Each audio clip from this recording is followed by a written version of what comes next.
Did you all know an interesting fact? The tin can was invented in 1810. No? Okay, yeah, I guess not that interesting. Until you realize this was invented about half a century later. Sometimes it takes a while for our best solutions to take root and to get embedded into our society. Sometimes the best solutions are not realized within their time. But we don't have that kind of time when it comes to this, the natural world, the spectacular system that keeps us all alive and has done so since the dawn of our evolution. This natural world is everything that we need to tackle most of our biggest environmental and societal challenges. And yet, right now, the sounds of nature are fading.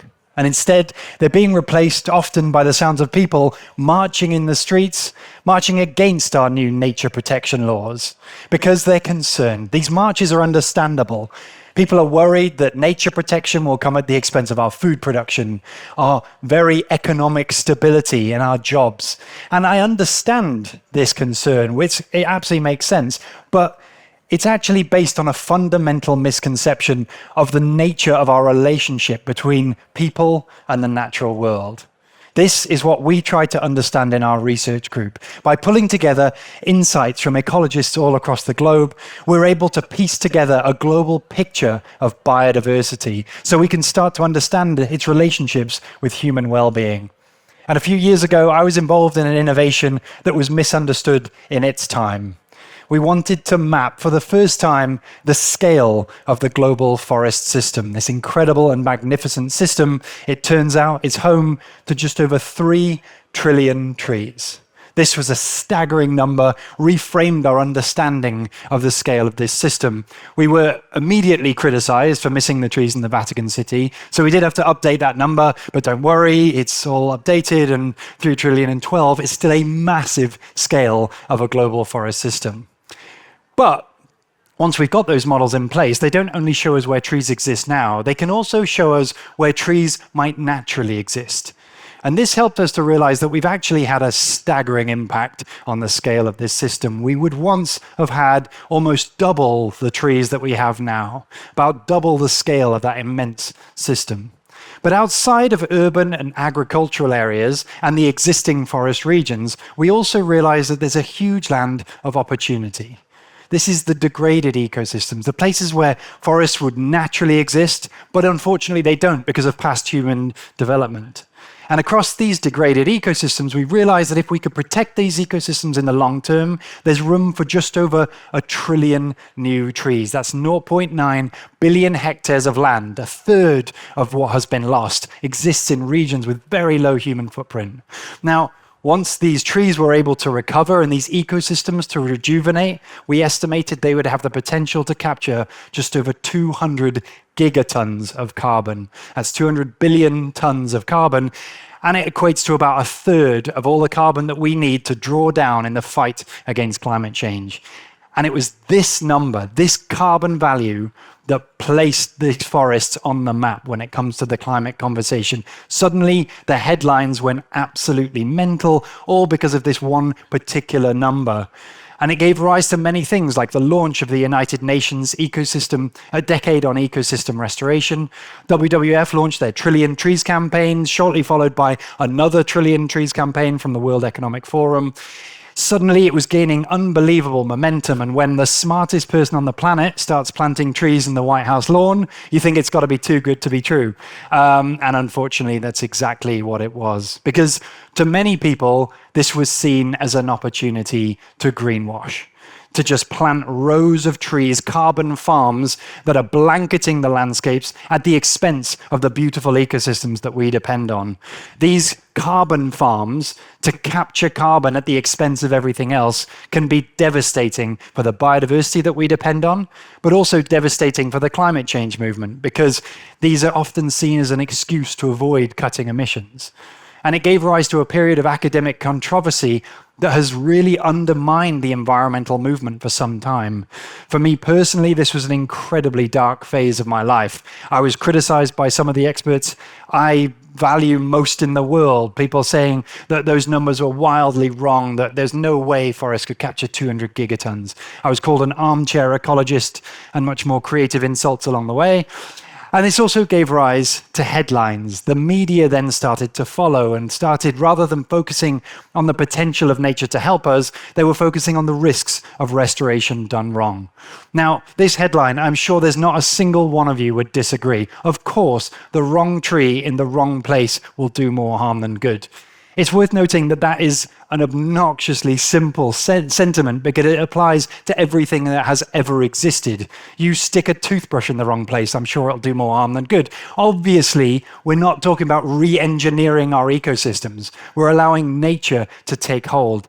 And unfortunately, headlines like this were really painful because they drove a conceptual wedge between the environmental movement and the climate one. There are still people here today that would say that the protection of nature is just a distraction from efforts to decarbonize. Now, this is something that we desperately need to tackle, but not by fighting back against these headlines. We realize the best way to move society forward and to move the conversation in the right direction was instead to start building consensus. So we went back to those numbers 5 years later with hundreds and hundreds of ecologists this time, all pulling together data from millions of locations across the planet. And with these immense new data sets, we could start to build a new picture of global carbon storage on the planet, not only through the ground source data, but by linking it with satellite observations, we were able to see the real potential of ecosystems to capture carbon. And what we realized with all this data is that we weren't overestimating the potential in 2019. We'd actually been underestimating it. These ecosystems have a staggering role to play in tackling and helping us with the climate movement. But this won't be achieved by top-down monoculture plantations. Ultimately, the power of nature is in its complexity, where every species depends on other species to survive. And for that reason, healthy, diverse mixtures of species will ultimately collect and store around 50% more carbon than the average monoculture of equivalent species. So this time, when the headlines came out, we were over the moon because the message came out right. It is not monoculture plantations, but diverse, healthy ecosystems that can help us with a third of our climate change goals. And in the media headlines, that was good, but what was even better is the scientists then followed suit. We saw in the headlines people saying these findings provided new clarity and confidence around the role of forests, that the take-home messages were foundational and correct, and even our harshest critic from 2019, who'd torn down that paper, summarized the work of 300 scientists over about 5 years as reasonable, which was the best feedback I've ever had in my life. I'll take that to the bank right now. Best response we could have hoped for. But once we had this, it wasn't, this is now the scientific consensus building. We had to start feeding it into the policy movement. And it was in conversations with colleagues in Brussels where we learned that actually it's not the scale of these numbers, but the consensus building that gives them the grounds to move forward with a new nature protection law, the nature restoration law that was recently established in the EU. Now, unfortunately, this is where we have to come back to that opening slide, because it was this nature restoration law that was met with such strong backlash. And that backlash, again, comes from understandable concerns that nature might come at the expense of our food production. And this idea of a trade-off between people and nature is somehow fundamental to many of us in our contemporary society. But it's ultimately based on a very linear understanding of our relationship. And unfortunately, it's a mistake that has been made by several civilizations in our recent history, where the depletion of nature is shortly followed by an ecological and economic collapse, and societies then suffer shortly afterwards. This idea of a linear relationship between people and nature is at the heart of this problem, because ultimately, that relationship is not linear. It looks probably something a lot more like this. Yes, if you were to imagine a fully forested country, if you were to remove some of that forest, undoubtedly it would make space for agriculture. You'll get more agricultural yields initially as you remove some forest. But once you've removed too much forest, you then end up on this end of the curve, where the loss of pollinators, climate regulation, soil fertility will ultimately deplete your agricultural yields. So the more and more forest you lose, the more agricultural yields you'll reduce. Which means there's a limit, there's a tipping point at some point in every nation, in every region across the planet. This tipping point is a critical threshold that we must not cross.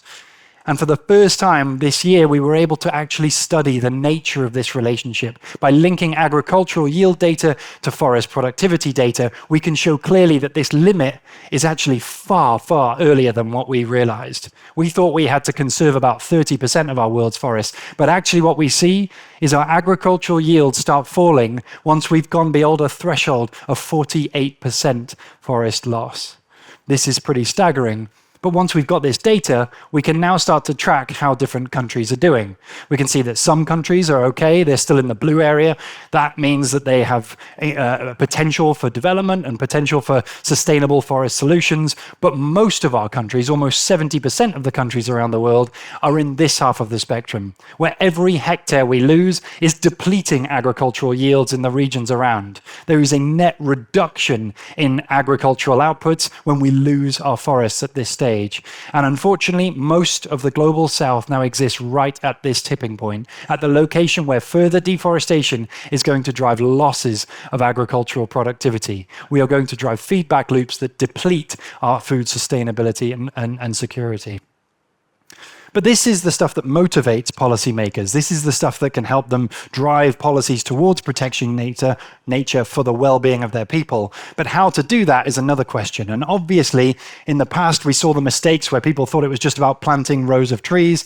Of course, that is not what's going to tackle our environmental crisis. What we have to do is find the limitations, the ecological and economic limitations to ecological recovery, and help them to be alleviated. So first, we need to protect everything that we still have. And on top of that, we must do everything we can to remove those ecological limitations to recovery. And that can often mean reintroducing healthy microbes. We see across the globe, on average, when healthy soil microbes are added into the soil before the plants, ecological restoration rates increase by about 64%. Regeneration rates can be improved. The same is true with animal movement. When we connect fragmented landscapes so that herbivores can move through, they bring seeds, which means that the successional development of forests can improve and carbon storage can be returned. And this can increase carbon capture by over 38%.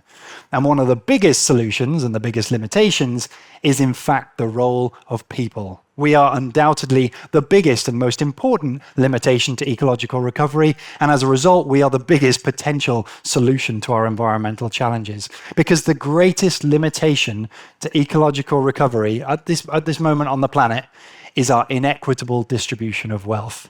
Unfortunately, we have a global economy where we've got a few of us with massive environmental footprints and then billions of people living below the poverty line. These are the people living in association with nature who are trapped in an economy that gives them no non-extractive alternatives. And when that happens, that is what drives further and further and further degradation. But these are the people living most closely in association with nature who understand that there is no ecosystem where a degraded location is more valuable than a regenerative one. These are the people who have the solutions if they have enough financial security to find the sustainable options and the regenerative options that can bring nature back in a way that people thrive. And this is the foundation for the global restoration movement. It is not about top-down decisions and mass plantations. It's about finding and empowering these billions of local land stewards across the globe. If we can democratize access to data and finance, these are the infrastructure, the people who can lift us all into a world where people and nature thrive together. And this is the mission of the global connected movement, which is called Restore. Hundreds and hundreds of scientists came together to find and empower these local land stewards. It's essentially an app that allows you to draw around any location on the planet, and it'll give you insights into the carbon, the water, and the biodiversity in the region. And now, once we've got hundreds of thousands of projects all distributed across the globe, we can start to engage in the process. So, for example, if you were to zoom into Ethiopia, you might see this project surrounded by the large footprint of agricultural productivity to produce coffee. As you zoom in to Desta's farm, what you'll see is it looks more like an intact rainforest. And that's because that's exactly what it is. Instead of removing the forest, they plant the coffee trees where they would naturally exist underneath the canopy of an intact rainforest. These shade-grown coffee trees are actually much more productive than their contemporary equivalents because those ecosystems trap water and nutrients, which means that Desta can grow his coffee without the need for fertilizers and irrigation, and so nature is actually the economically viable option. And for that reason, all the farmers in the nearby landscape are allowing trees to recover on their farms so they can have more profitable businesses. When nature is the economically viable option, you can't stop it from thriving across landscapes. And now on Restore, Desta gains free insights, he can share his information, he gets free data about the biodiversity in the region and the carbon and water dynamics that are happening, so he can report it to his people. But most importantly, he gains visibility to his customers. So now when you buy Desta's coffee, you can see exactly where it came from. And that means his customers are coming back more and more and more. He said his profits have gone up 300% as a result of visibility like this, because people don't go back to Starbucks when they know they can get coffee from a nature-positive location. And it's this public engagement that forms the basis of this environmental movement, where we now have hundreds of thousands of these projects all across the globe, where we can now start to explore the movement and engage by donating, visiting eco-tourist lodges, buying their coffee or honey. And it's this empowerment of the public that is the motivating factor behind the movement. This is the power that drives the global restoration effort.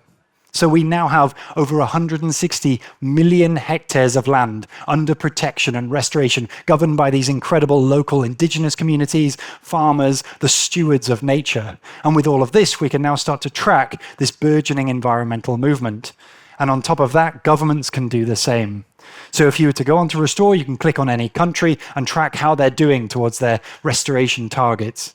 And this is where I'm going to leave you with one of my favorite stories, one of Costa Rica. Now, Costa Rica is relatively famous in this space for their incredible initiatives to restore nature. Around 30 years ago, like most of the countries in Central America, Costa Rica was experiencing huge levels of deforestation. But instead of allowing it to continue, they put a stop. They ultimately abolished their army and they distributed wealth to landowners to compensate them for bringing back nature. What that meant is it was a wealth redistribution program towards local farmers. And that program has had a long history of evidence where we've got increased carbon storage, we've seen increased tree cover, but we didn't really know what was happening to the integrity of those ecosystems until very recently. Unfortunately, I'd like you to be hearing what is being recorded in these soundscapes, but what we had is thousands of students across the country recording the soundscapes of intact nature. These soundscapes of birds and insects and mammals indicated the state of healthy nature in the region, and that looks something like this. This is the sonogram of a natural, intact rainforest, one that was never removed in the recent past. Now, that shows quite a lot of frequency variation throughout the day. You can see incredible peaks in the dawn chorus and the dusk chorus. But what happens when we lead to ecological degradation, the sounds of pastures actually reflect nothing like that. What you would hear, if we could hear these sounds, is the sounds of static. There's much less frequency variation because the birds and bees and insects have been depleted. And what's amazing is when we take the recordings from those thousands of locations where the wealth was redistributed to those local farmers, what we see consistently is that the average ecological recovery looks something like this. What you would be able to hear if we could hear these soundscapes is the sounds of birds and bees and insects and howler monkeys. You do not get large-bodied organisms like howler monkeys unless you have all of the nutrients and resources that are necessary to keep them alive. Now, this means that there are thousands of locations across the region where local land stewards have brought back the soundscapes of nature, the intactness of biodiversity, this system that sustains our ecology and our economy. And this makes Costa Rica the first ever evidence for large-scale, national-scale biodiversity recovery, simply by empowering the stewards of nature across the region. Now, this is one of the best news stories for the ecological recovery, but it's also remarkable because we correlated those soundscapes with the sounds of music. We downloaded the 150,000 most frequently downloaded songs on the internet, and we compared them statistically to the sonogram of the recordings. And what we find, you might not be surprised, is that those soundscapes sound statistically closer to the intact, beautiful nature than they do to the degraded pasture. Now, that sounds lovely and wishy-washy, but in fact, it's baked into our evolutionary history because these soundscapes are where we evolved. We evolved in ecosystems where the sounds of birds and bees and insects and high and low frequency noises indicated the availability of foods, nutrients, and the resources we need to survive. With those resources, we started to find a deep appreciation for those soundscapes. So it makes absolute sense that Lady Gaga doesn't sound like a howler monkey. What she's doing is she's tapping into our deep evolutionary preference for high and low frequency noises within a particular frequency range to tap into our evolutionary preferences for the soundscapes that reflect nature. And what was really exciting is all of this happened during a time of economic growth for the region, proving that just like DESTA and the thousands of projects across the Restore network, nature can be the economic choice for local people and at a large scale. And this means that there's the potential for a massive feedback loop. As nature became baked into the cultural identity of these people, so the economy grew. So the ecotourism in the region started to explode, and the economic benefits to the entire region started to explode alongside nature, proving that nature can be the economic choice. And we're now encouraging governments and countries to do exactly the same thing that Costa Rica did, because global restoration is not an environmental challenge, it's a societal one. We have to find a way to distribute the wealth of our planet towards these local stewards of nature, the people who can find the sustainable and regenerative options that can build a world where we and nature can thrive together. So if we want to find solutions to our global environmental problems, we're ultimately going to all need to engage in that movement. So I would welcome you all to please join the movement. Thank you very much.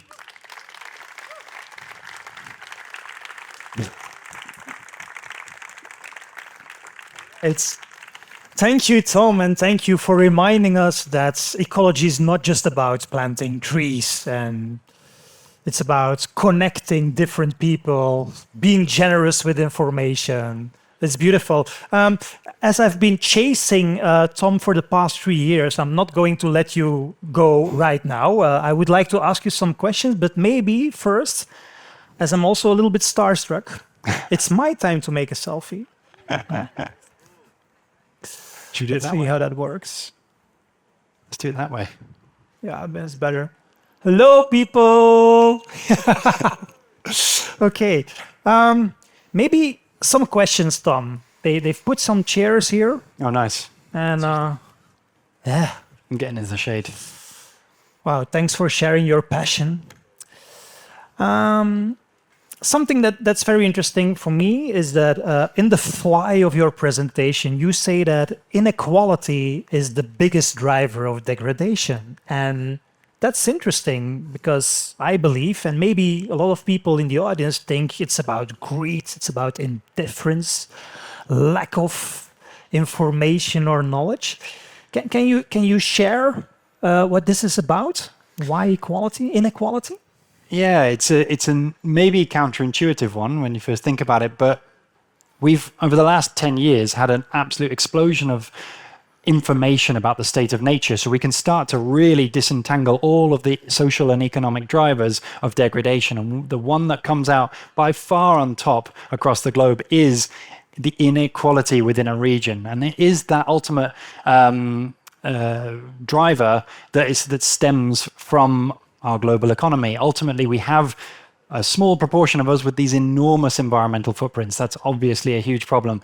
But it also goes the other way because billions of people are trapped in an economy with no alternatives. These are the people who know the value of healthy, thriving landscapes, but when they are beholden to landowners or to business owners or to companies, often owned by people far away in far off landscapes, they are trapped into the economy that they're stuck within. And so they'll manage the ecosystem as they are forced to do so. But these are also the people who are the infrastructure for the movement. These are the people who know that nature can provide the solutions that they need to improve their well-being, to improve their livelihoods, if given the chance. They just need to have that economic stability, and you see landscapes recovering at large scales. So it's really about this redistribution of wealth that is the foundation to this movement.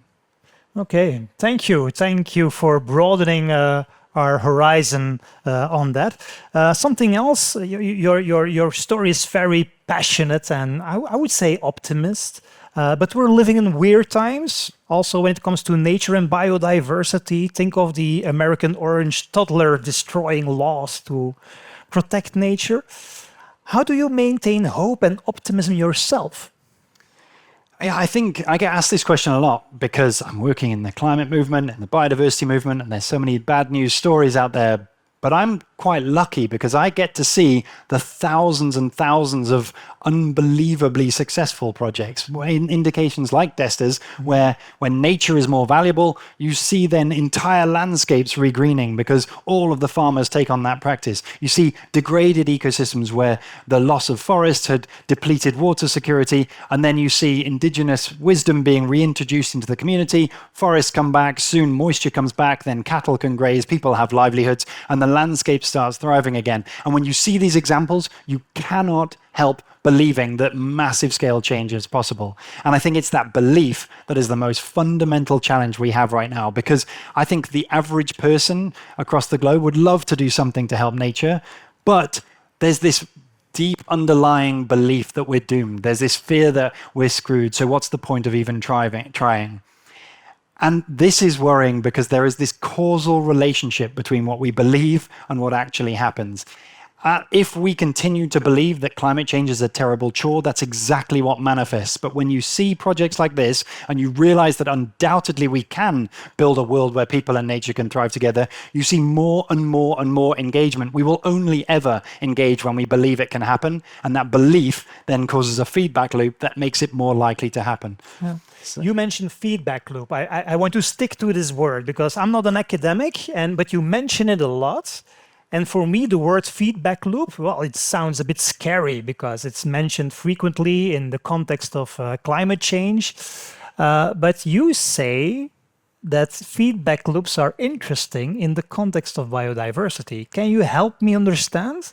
Yeah, so a feedback loop is any process that drives a reaction that reinforces that process. Mm-hmm. If you think of the beginning of the universe, there's atoms or matter distributed everywhere. Some matter was more densely packed, which pulled in more matter, which caused more gravity. So more matter causing more gravity, causing more matter. This gives rise to the creation of stars and all of the matter in the known universe. The same is true for every single thing. Everything that's driven positive change or negative change has been driven by these positive feedback loops.